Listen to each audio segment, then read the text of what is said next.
जगदीश फिर लेखक से पूछता है, बताइए न सर, क्या अभिशाप मिला था यक्षिणी को? लेखक जगदीश के सवाल का जवाब देते हुए कहता है, वो जानने के लिए तुम्हें मेरी किताब के दूसरे भाग के आने का इंतजार करना पड़ेगा, समझे? अच्छी मार्केटिंग स्ट्रेटजी है सर, किताब बेचने की। वो तो होगी ही जगदीश, किताब बेचता हूँ और उस किताब के साथ अपने दर्द भी, तो उन आंसुओं के पैसे तो वसूलूंगा ही ना। बस एक बात दिमाग में रखना, कोई भी इंसान बुरा नहीं होता, उसे बुरा बनाया जाता है। मतलब यक्षिणी बुरी नहीं थी, उसे बुरा बनाया गया था, है ना सर? मैंने कहा ना, अब मैं किसी सवाल का जवाब नहीं दूंगा। जो जानना है किताब का दूसरा भाग पढ़कर जानना, समझे? बातें करते करते लेखक की सिगरेट खत्म होने वाली थी, उसमें बस एक दो कश ही बचे थे। जगदीश हिचकिचाते हुए फिर लेखक से पूछता है, सर एक बात पूछूं? तुम नहीं मानने वाले ना? ठीक है, पूछो। सर आपकी बातों से ऐसा लगता है जैसे आप यक्षिणी को बहुत करीब से जानते हैं, क्या आपने कभी यक्षिणी को देखा है? सवाल सुनकर लेखक एकदम चुप हो जाता है और उसके चेहरे के एक्सप्रेशन देखकर ऐसा लग रहा था जैसे वो किसी सोच में डूब गया हो और उसको कुछ ऐसा याद आ गया हो जो वो जगदीश को नहीं बताना चाहता था।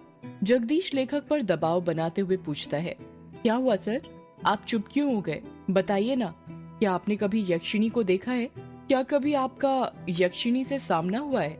लेखक सिगरेट की कश लेकर धीरे से कहता है, मेरा यक्षिणी से सामना नहीं, बल्कि मैंने तो खुद यक्षिणी के साथ। लेखक ने इतना ही कहा था कि तभी फोन कट जाता है।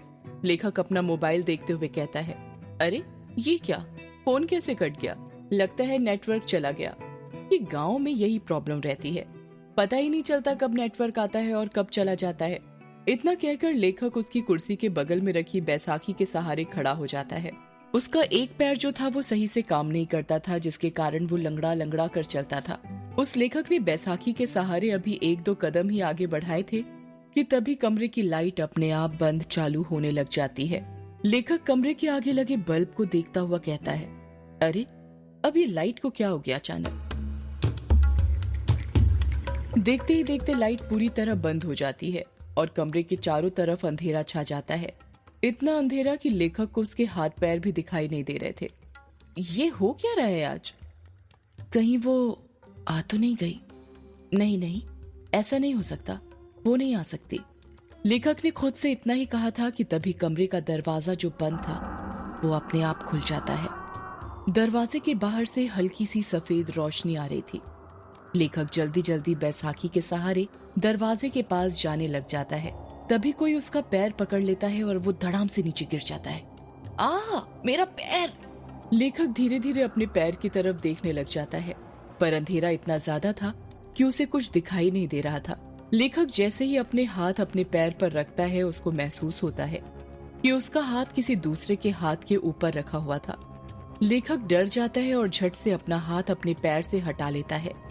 तभी उसे एहसास होता है कि अब किसी ने उसका पैर नहीं पकड़ा हुआ था। लेखक जितनी फुर्ती के साथ रेंगते रेंगते दरवाजे के पास जा सकता था, उतनी फुर्ती से जाने लग जाता है। लेखक दरवाजे के पास पहुंचा ही था कि तभी वो दरवाजा अपने आप बंद हो जाता है। थोड़ी ही देर बाद दरवाजे के बाहर लेखक की दर्द से कराहने की आवाज सुनाई देने लग जाती है।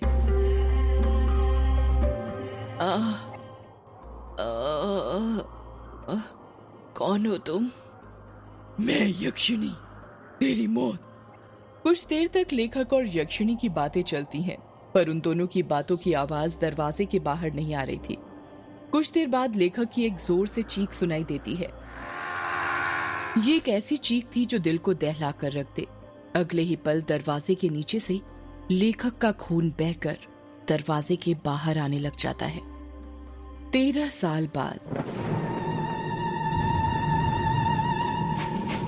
ट्रेन जो कि तेज रफ्तार के साथ पटरी पर भागी जा रही थी, ठीक उस तरह जिस तरह हमारी जिंदगी भागती है। फर्क इतना है, ट्रेन स्टेशन आने पर रुकती है, पर हमारी जिंदगी कभी नहीं रुकती है जब तक हमारी सांसें ना रुक जाएं। युग, जिसकी उम्र 26 साल, गोरा रंग, चेक शर्ट, ब्लैक पैंट पहनकर विंडो सीट पर बैठा हुआ था और अपने कानों में हेडफोन डालकर पॉकेट एफएम पर भूतिया कहानी मेघ एक श्राप सुन रहा था।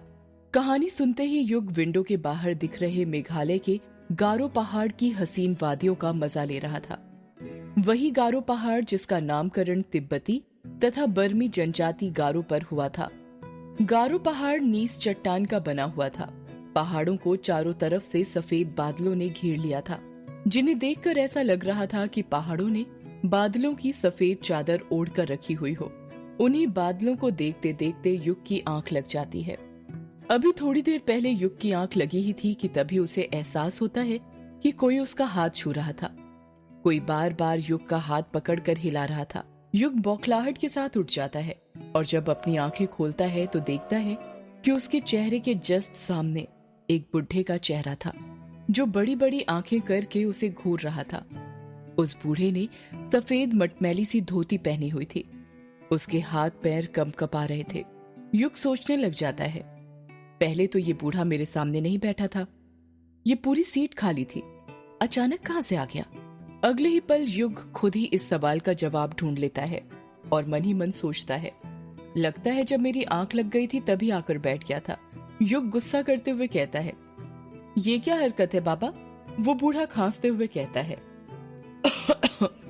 माफ करना बिटुआ, पर क्या करूं, तुमसे कुछ काम था इसलिए तुम्हें उठाना पड़ा।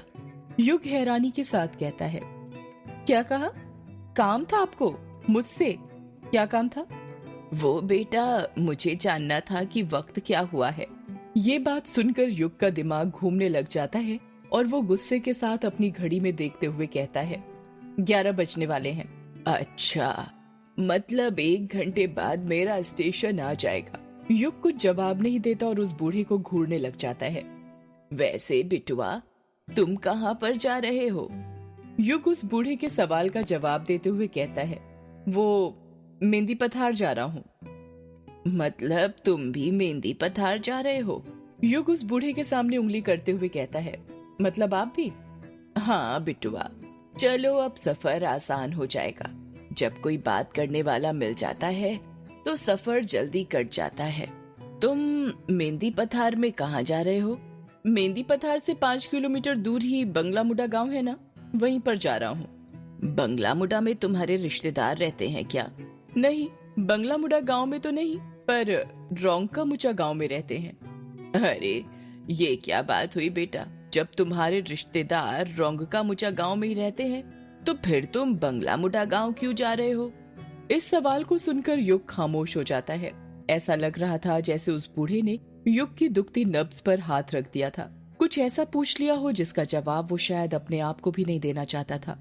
बूढ़ा अपनी बात को आगे जारी रखते हुए कहता है, चलो नहीं बताना तो मत बताओ, बंगला मुडा में कहाँ रुकने वाले हो? बंगला मुडा गांव के बाहर जो ग्रेवयार्ड कोठी पड़ती है ना, उसमें ही रुकने वाला हूँ। वो बूढ़ा हैरानी के साथ कहता है, वो अंग्रेजों की जमाने की कोठी जिसे कब्रिस्तान पर बनाया गया था? हाँ, वही ग्रेवयार्ड कोठी, पर वो तो पिछले 13 साल से बंद है ना? हाँ बंद है, पर अब नहीं रहेगी। मैं आज रात ही उस कोठी को खोल दूंगा। नहीं बिटुआ, ऐसा मत करना। तुम्हें उस ग्रेवयार्ड कोठी के बारे में पता नहीं क्या? क्या नहीं पता? आप साफ साफ कहेंगे क्या कहना चाहते हैं? अगर तुम बचपन में उस गांव में रहे हो तो ये तो पता ही होगा कि यक्षिणी किश्नोई नदी के पास भटका करती थी। युग उस बूढ़े की बात का कुछ जवाब नहीं देता है। वो गौर से उसकी बातें सुन रहा था। वो बूढ़ा अपनी बात को आगे जारी रखते हुए कहता है, तुम्हें पता है उस यक्षिणी के एक नहीं 2 ठिकाने थे। पहला किश्नोई नदी और दूसरा ग्रेवयार्ड कोठी। युग हैरानी के साथ कहता है, क्या कहा? ग्रेवयार्ड कोठी? हाँ, ग्रेवयार्ड कोठी। गांव के लोगों ने कई बार यक्षिणी को ग्रेवयार्ड कोठी के पास भी भटकते देखा था। यक्षिणी हर पूर्णिमा और अमावस्या की रात मर्दों के साथ संभोग करके उनके दिल का खून चूस कर उन्हें मार दिया करती थी। इसका मतलब पापा ने बचपन में जो कहानी मुझे सुनाई थी वो कहानी नहीं बल्कि हकीकत थी। बिटुआ, किस कहानी की बात कर रहे हो तुम? बूढ़े की बात सुनकर युग अपने अतीत की यादों में खो जाता है। उसको याद आता है वो पल जब वो 10 साल का था और अपने पिता से बातें कर रहा था। पापा पापा, क्या कर रहे हो आप? युग ने प्यार से पूछा। कुछ नहीं बेटा, कहानी लिख रहा हूँ। युग के पिता ने टाइपराइटर पर कहानी टाइप करते हुए कहा। क्या कहा पापा? कहानी? कौन सी कहानी लिख रहे हैं पापा आप? यक्षिणी की कहानी बेटा। पापा मुझे भी यक्षिणी की कहानी सुनाइए ना।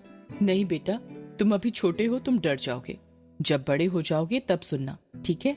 युग उदास हो जाता है और मुंह बनाते हुए कहता है, प्लीज पापा सुनाइए ना, मैं नहीं डरूंगा, प्रॉमिस।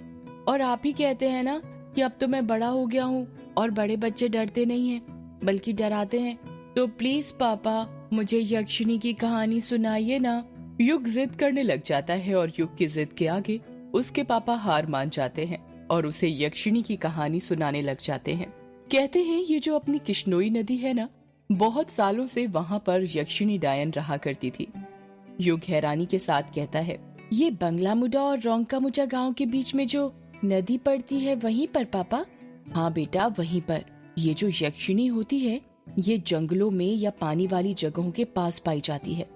हर पूर्णिमा और अमावस्या के दिन आने जाने वाले मुसाफिरों को जो रात में नदी पार किया करते थे, उन्हें ये लुभाती थी और अपने रूप के जाल में फंसाकर अपना शिकार बनाया करती थी। कहते हैं यक्षिणी को कमल और चमेली के फूल बहुत पसंद होते हैं। वो हमेशा उसे अपने पास रखा करती थी। जिन पुरुषों को यक्षिणी अपना शिकार बनाती थी, उन्हें वो सबसे पहले कुछ खाने का दिया करती थी। खाने का? पर क्यों पापा? वो इसलिए बेटा, क्योंकि वो उस खाने में ऐसा मंत्र फूंकती थी कि जो भी पुरुष उसे खाता था वो उसके वश में हो जाता था। ऐसे ही एक बार यक्षिणी ने एक पुरुष को अपना शिकार बना लिया और उसे अपने वश में करने के बाद उसके साथ संभोग करने लगी। युग बीच में ही बोल पड़ता है, ये संभोग क्या होता है पापा? युग का सवाल सुनकर युग के पिता चुप हो जाते हैं और वो बात को घुमाते हुए कहते हैं, ये आपके मतलब की चीज नहीं है बेटा। आप अभी छोटे हो ना, जब आप बड़े हो जाओगे तब हम इसका मतलब बताएंगे। अभी आप कहानी पर ध्यान दो। ठीक है पापा, फिर आगे क्या हुआ? संभोग करने के बाद यक्षिणी अपने असली रूप में आ जाती थी। यक्षिणी का असली रूप बेहद डरावना होता है, इतना डरावना कि जिसे देखकर किसी के भी दिल की धड़कन थम जाए। अपने असली रूप में आने के बाद यक्षिणी अपने शिकार के दिल का खून चूस लेती थी। पर वो ऐसा क्यों करती थी पापा? क्या वो बुरी औरत थी? नहीं बेटा, यक्षिणी बुरी औरत नहीं थी, बल्कि वो तो बहुत अच्छी औरत थी। दूसरे लोग से आई हुई एक अप्सरा की तरह थी। तो फिर पापा वो आदमियों के साथ, वो क्या बोला था आपने? हाँ याद आया, संभोग करके क्यों मार देती थी? युग के पिता कुछ याद करते हुए कहते हैं, अभिशाप के कारण बेटा। कैसा अभिशाप पापा? बेटा वो अभिशाप ये था कि युग के पिता ने इतना ही कहा था कि बाहर के कमरे से युग की माँ की आवाज सुनाई देती है, युग बेटा, ओ युग बेटा, चलो आओ खाना खा लो, खाना बन गया है। युग अपनी माँ को मना करते हुए कहता है, नहीं माँ, मुझे अभी खाना नहीं खाना है, मैं पापा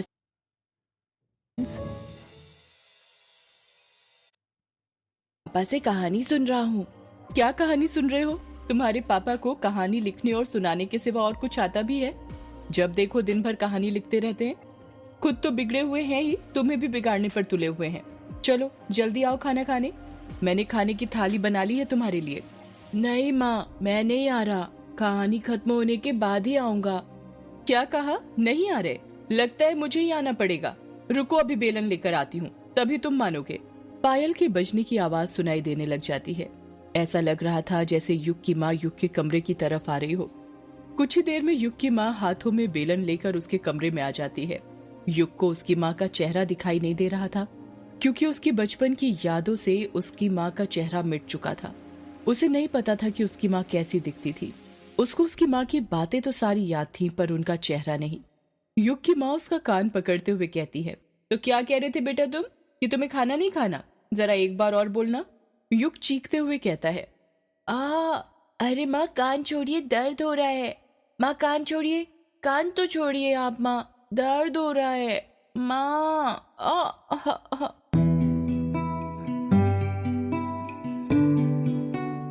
माँ माँ कहते हुए ही युग अपने अतीत की यादों से बाहर आ जाता है।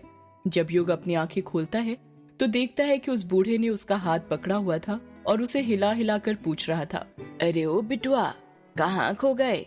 ठीक तो हो तुम? और ये मामा क्यों बोल रहे हो? अरे बिटुआ, युग बूढ़े की बात का जवाब देते हुए कहता है, कुछ नहीं बाबा, ठीक हूं मैं तो डर ही गया था।